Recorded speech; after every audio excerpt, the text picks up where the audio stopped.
Sir ఇప్పుడు చూసుకున్నట్టయితే మొన్న చూసుకున్నట్టయితే అంబటి రాంబాబు గారి ఇంటికి వెళ్ళారు జగన్మోహన్ రెడ్డి గారు. అండ్ ఈ రోజు చూసుకున్నట్టయితే జోగి రమేష్ గారి ఇంటికి వెళ్ళారు. ఎందుకంటే వీళ్ళిద్దరి మీద దాడులు జరిగాయి. అంటే ఒకరి మీద ఇంటికి వెళ్ళి ఇంటి మీద పెట్రోల్ బాంబులు వేయడం జరిగింది. అండ్ ఇంకొకరిని చూసుకున్నట్టయితే అరెస్ట్ చేసిన అది మనం చూసాము.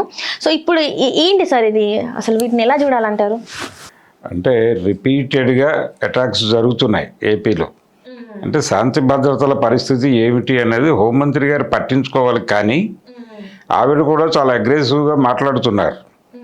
అంటే ఎంత అగ్రెసివ్గా మాట్లాడుతున్నారంటే జగన్మోహన్ రెడ్డి గారి ప్రస్తావన వచ్చినప్పుడల్లా ఆవిడ పులివెందుల ఎమ్మెల్యే అని మాత్రమే మాట్లాడతారు, చాలా కాన్షియస్గా. అంతే తప్ప ప్రతిపక్ష నాయకుడనో లేకపోతే మాజీ ముఖ్యమంత్రి అనో అలాంటి పదాలు వాడటం నాకు ఇష్టం లేదు అని ఆవిడ ఒకసారి ఓపెన్గానే చెప్పారు. అలా టార్గెట్ చేసి అటాక్స్ చేయటం అనే కార్యక్రమానికి పోలీసు వారి సపోర్ట్ కూడా ఉన్నట్టుగా మనకు కనిపిస్తుంది. మొన్న దాడి జరిగినప్పుడు, జోగి రమేష్ ఇంటి మీద దాడి జరిగినప్పుడు చాలా పోలీసులు కొంత ప్రేక్షక పాత్ర వహించిన మాట వాస్తవమే. ఆ వీడియోస్ చూస్తే అర్థమవుతుంది. వాళ్ళు కొంచెం దూరంగా ఉంటూ సర్దుబాటు చేసేటువంటి ప్రయత్నం చేస్తూ కనిపించారు తప్ప అటాక్ జరగలేదు. అటాక్ అంటే ముందు వాళ్ళని అక్కడి నుంచి చెదరగొట్టడానికి ఏదో ఒక ప్రయత్నం జరగాలి.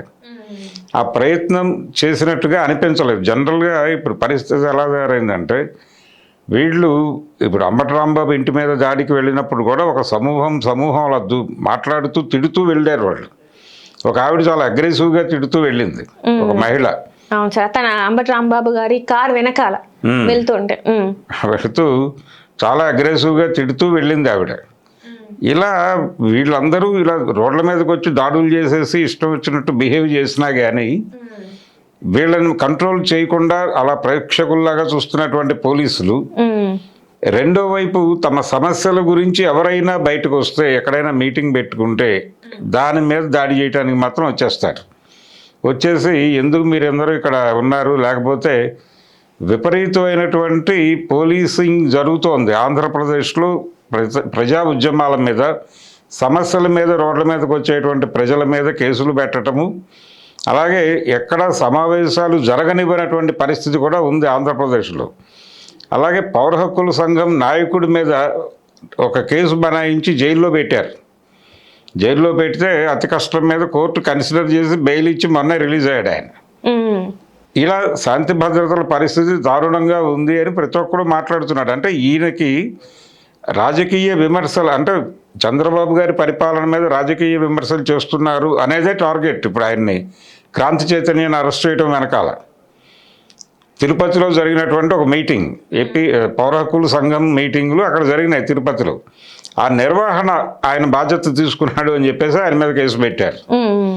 ఇలా బయట సమావేశాలు పెట్టుకొనివ్వట్లేదు, కలవనివ్వట్లేదు, సభలు జరగనివ్వట్లేదు.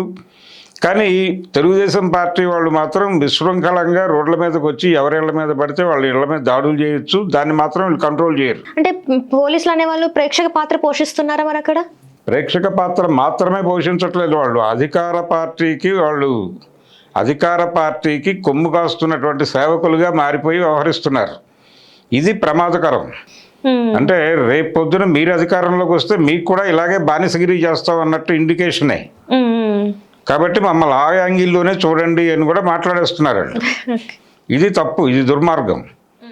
మీరు చట్టం ఎవరి పట్లైనా ఒకేలా ఉండాలి. ఒకవైపేమో పౌర హక్కుల సంఘం వాళ్ళు మీటింగులు పెట్టుకుంటారంటేనేమో మీరు పర్మిషన్లు ఇవ్వరు. ఆ మీటింగ్ పెట్టిన వాళ్ళని అరెస్ట్ చేస్తారు, వాళ్ళ మీద దేశద్రోహం, రాజద్రోహం లాంటి కేసులు పెట్టేస్తారు. పెట్టేసి ఉపా లాంటి కేసులు కూడా పెట్టేస్తారు, ఎన్ఐఏని పట్టుకొస్తారు. మీరు ఈ దారుణాలన్నీ చేసేస్తారు. మీరు రోడ్ల మీదకి వచ్చి బహిరంగంగా ఇష్టం వచ్చినట్టు నోరు పారేసుకుంటే, అప్పుడెప్పుడో చంద్రబాబు ఇంటి మీద దాడి చేశాడు కాబట్టి మేము ఇప్పుడు వెళ్ళి అతను ఇల్లు పగలగొడతామంటే ఏం పద్ధతి అది, ఏం కల్చర్? చంద్రబాబు గారు ఈ మధ్య మాట్లాడుతున్నటువంటి మాటల్లో ఈ రెచ్చగొట్టే ధోరణి, ప్రతీకార ధోరణి విపరీతంగా కనిపిస్తోంది. ఆయన వాంటెడ్గా సింగ్యులర్గా మాట్లాడేస్తున్నాడు దాదాపుగా. అంటే అసెంబ్లీలో, ఆ మధ్య అసెంబ్లీలో చూసాం మనం, నందమూరి బాలకృష్ణ గారు సైకో గాడు అనేసాడు అక్కడ కూర్చుని అసెంబ్లీలో మాట్లాడుతూ. ఆ మాట వాడటం తప్పు అనే కాన్షియస్నెస్ లేదు ఆయనకి. అక్కడ ఉన్న స్పీకర్ గారు అంతకంటే దుర్మార్గంగా ఆయన థ్యాంక్ యూ సార్, మీరు అద్భుతంగా మాట్లాడారు అని చెప్పి ఆయనకి దాదాపుగా చాలా వినయంగా సబ్మిసివ్గా ఆయనకి కృతజ్ఞతలు చెప్పడం అనేది పరమదారుణమైనటువంటి వ్యవహారం. ఇది చేస్తున్నారు వాళ్ళు, వాంటెడ్గానే జరుగుతోంది ఇదంతా. అంటే ఆ సభలో సభ్యుడు అతను, నువ్వు స్పీకర్గా చెప్పాలి బాలకృష్ణకి, బాబు మీరు మాట్లాడినటువంటి మాటల్లో ఇది అభ్యంతరకరము, మీరు ఏ వేదిక మీద ఏ సభలో అయితే మాట్లాడుతున్నారో ఆ సభలో సభ్యుడు అతను సభలో లేనప్పుడు ఒక సభ్యుడి గురించి అలా మాట్లాడటం తప్పు, అది నైతికత కాదు అని చెప్పాలి. చెప్పాల్సిన పొజిషన్లో ఉండి చెప్పకుండా ధన్యవాదాలు చెప్పి దాదాపు మీకు పాదాభివందనం అన్న లెవెల్లో మాట్లాడాడు ఆయన రఘురామకృష్ణరాజు గారు. అది దారుణం. అంటే ఈ లొంగుబాటు ధోరణి ప్రదర్శిస్తూ అసెంబ్లీ మాదే అన్నట్టుగా బిహేవ్ చేస్తున్నారు వాళ్ళు. అసెంబ్లీ మాదే అన్నట్టుగా బిహేవ్ చేస్తున్నారు, స్టేట్ మాదే అన్నట్టుగా బిహేవ్ చేస్తున్నారు. మేము ఏం చేసినా కేసులు ఉండకూడదు, మా క్యాడర్ రోడ్డు మీదకి వచ్చి ఎవరినన్నా కొట్టినా తప్పు లేదు, మేము కొడతాం, కుదిరితే చంపేస్తాం అన్న ధోరణిలో ఒక భయాందోళనల్లోకి ప్రజల్ని నెట్టేస్తున్నారు వాళ్ళు. దీనికి వ్యతిరేకంగా ప్రజాందోళన జరగాల్సినటువంటి అవసరం ఉంది. ఇప్పుడు ఆంధ్రప్రదేశ్లో ఉన్నటువంటి పౌర హక్కుల సంఘాలు, ఇతర ప్రజా సంఘాలు వీళ్ళందరూ కూడా ఇమ్మీడియట్గా ఈ ప్రతీకార దాడులు అనేటువంటి సబ్జెక్టు మీద ఒక ప్రజా ఉద్యమాన్ని నిర్మించగలిగినప్పుడు మాత్రమే చంద్రబాబు నోరు మూతపడుతుంది. అప్పటి వరకు ఆయన అలాగే అగ్రెసివ్గానే మాట్లాడుతూ ఉంటాడు. అంటే ఒక రకమైన అంటే లైసెన్సులు ఇచ్చేయటమే జనాలకి. తెలుగుదేశం పార్టీ క్యాడరు ఏం చేసినా పోలీసులారా మీరు అలా చూస్తూ ఉండండి, వాళ్ళు వెళ్ళి కొట్టేసి వచ్చేస్తారు, ఇల్లు పగలగొట్టేసి వస్తారు, ఎవరినైనా చంపేసినా చంపేస్తారు. ఈ చంపేసిన దానికి ఒక రీజన్ చెప్తారు వాళ్ళు. బలానా రోజున అతను తెలుగుదేశం పార్టీ జెండాని పగలగొట్టాడు, ఆ జెండా దిమ్మ పగలగొట్టాడు, ఏదో చెప్తారు. చెప్పేసి అందుకు నాకు కోపం వచ్చింది, మా రాజ్యం వచ్చింది అనుకున్నాం, మేము కొట్టాం, అతను చచ్చిపోయాడు అని చెప్తే ఏమిటి పరిస్థితి? ఈ ధోరణి చూస్తే అక్కడ దాకా వెళ్ళేలా కనిపిస్తోంది.